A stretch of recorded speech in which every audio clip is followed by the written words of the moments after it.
तो दोस्तों, आज की कहानी बहुत ही महत्वपूर्ण होने वाली है। आज मैं आप सबको बताऊंगा कि किस तरह से क्रोध पर हम काबू पा सकते हैं। एक दिन की बात है जब गौतम बुद्ध अपने शिष्यों के साथ एकदम शांत बैठे हुए थे। उन्हें इस प्रकार बैठे हुए एक एक शिष्य चिंतित हुए कि कहीं वह अस्वस्थ तो नहीं है। एक शिष्य ने उनसे पूछा कि आज वह मौन क्यों बैठे हैं।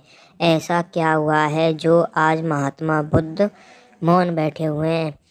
इसी बीच एक अन्य शिष्य ने पूछा कि वह क्या अस्वस्थ हैं, पर महात्मा बुद्ध मौन रहे। तभी कुछ दूर खड़ा व्यक्ति जोर से चिल्लाया, आज मुझे सभा में बैठने की अनुमति क्यों नहीं दी गई।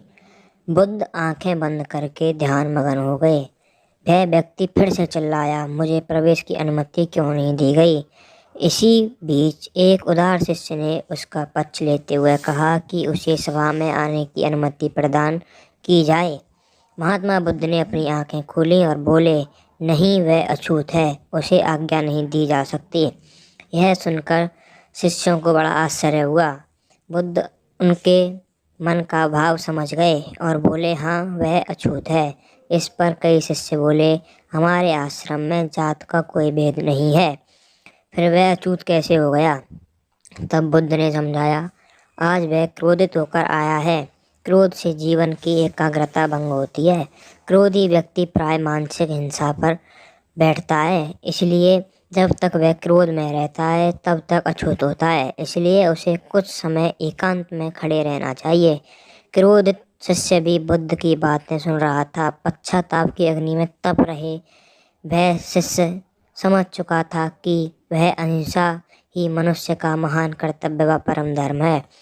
वह बुद्ध के चरणों में गिर पड़ा और कभी क्रोध ना करने का प्रण लिया। आज की कहानी से हमें यह शिक्षा मिलती है कि क्रोध के कारण व्यक्ति अनर कर बैठता है और पश्चाताप उसके बाद में होता है, जिसका कोई लाभ नहीं मिलता। इसलिए हमें क्रोध नहीं करना चाहिए।